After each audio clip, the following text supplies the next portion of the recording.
as we're looking at the year, a couple of things come into play. And one, obviously, we're seeing some appreciation.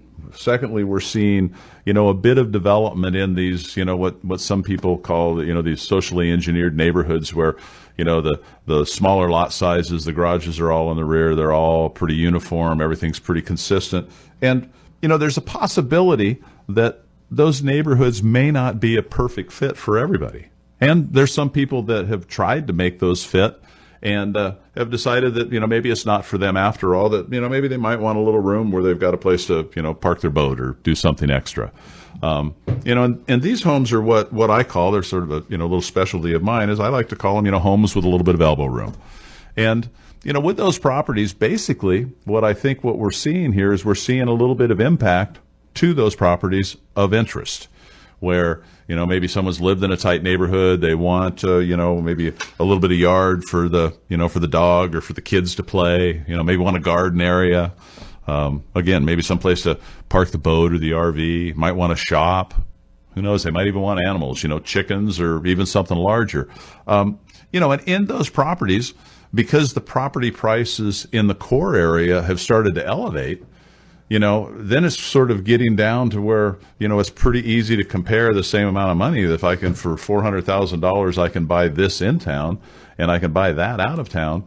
And that gives me, elbow room and a little bit of shop, and I don't have my neighbors on top of me and, all that sort of thing.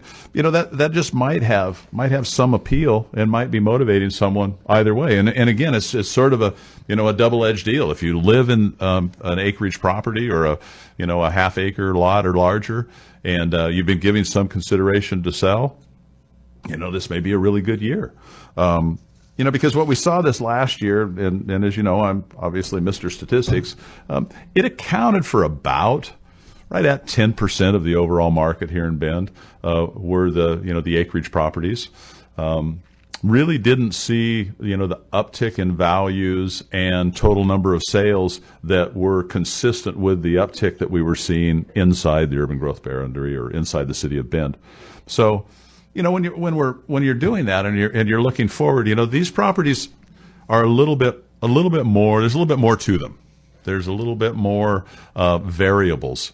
It's pretty easy if the same developer came in and bought the land and put in all the improvements, and they have, city sewer and water, gas running to each one of the houses.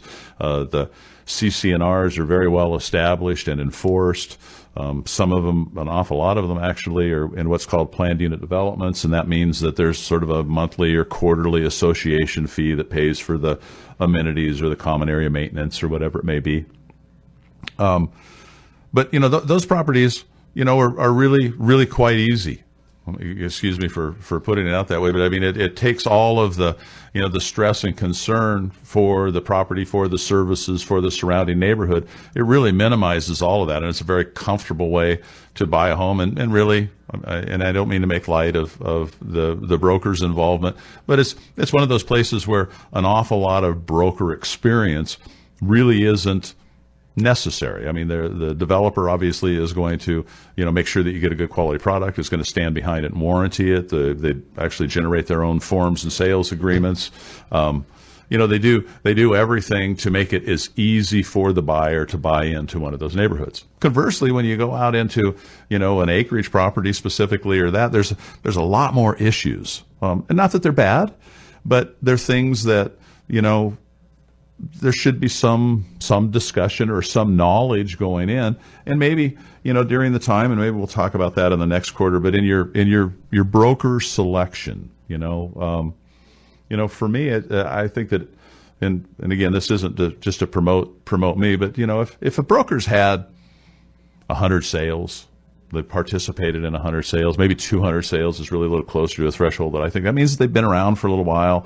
They understand the nuances of different sales and all of that sort of thing. Some of the newer agents that haven't been there, as I start to go through my little list here, you'll see that there's no way that they could learn this stuff without experiencing it. It's just as simple as that. And your domestic water, okay? Every house needs water. Is there a well? Is it a shared well? Is it a community water district? And in those, the shared well, okay, how many people are on the shared well? Well, there can be up to 3.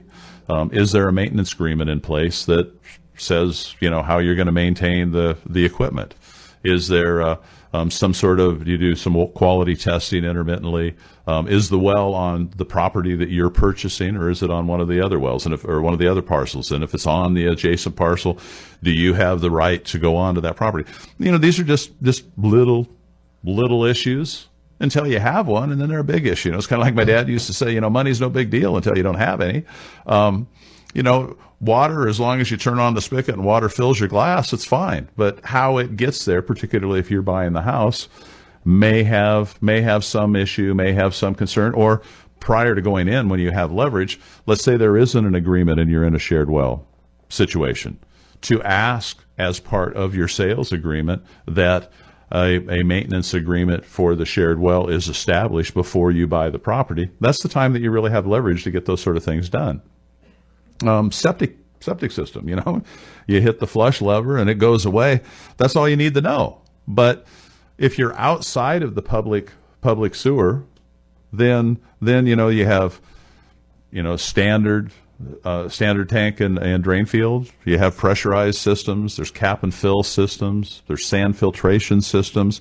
Each of them are subtle. They have subtle little nuances. They all work well. They're all regulated and verifiable by the county. The county gives the permits out for the different properties to have the different sort of septic waste systems.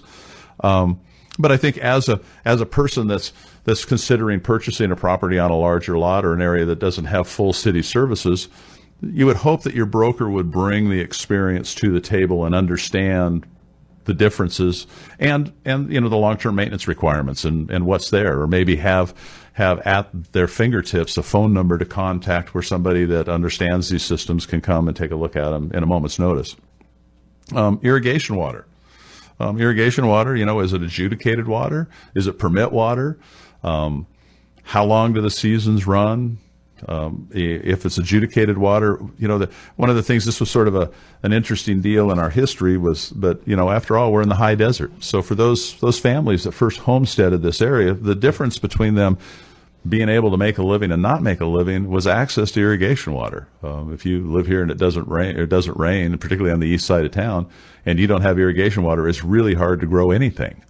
So what they established back in the day was first in time, first in line, which basically meant when your rights to the water were established, if your water rights are older than your neighbor's water rights in years of drought or cutoff or potential turnoff, then their rights would be turned off before yours. So the older the water right, the better. When you're purchasing water rights, to know which irrigation district you're associated with so that you know if you're in good standing, Swally and Tumalo are a couple of the older ones here in the area. Everything else is going to get pretty dry. Everybody else's irrigation water is going to be turned off before those two districts get theirs turned off. And if that's important to you and your livelihood, it's nice to know that before you go into the property. Noxious weeds, rodents, growing season. A lot of people will go into a property and they've always wanted to do something since they were a kid, and maybe the land or the irrigation or something won't permit them to do that. There's different tax services or tax statuses, and maybe after we get back, I'll just kind of bounce on those just a little bit. But it's, I guess where I'm going with this is that it's great. It's a great opportunity. It's a wonderful living environment to live, where you've got a little bit of living elbow room around you, so that you can have some open space and some fresh air, and you don't have your neighbor right next to you. But going in, particularly if you haven't lived in that environment previously, it's nice to be associated with a broker that can lend you some insights going into the situation, so that you can go in with your eyes wide open and be able to address issues and concerns that may be important to you.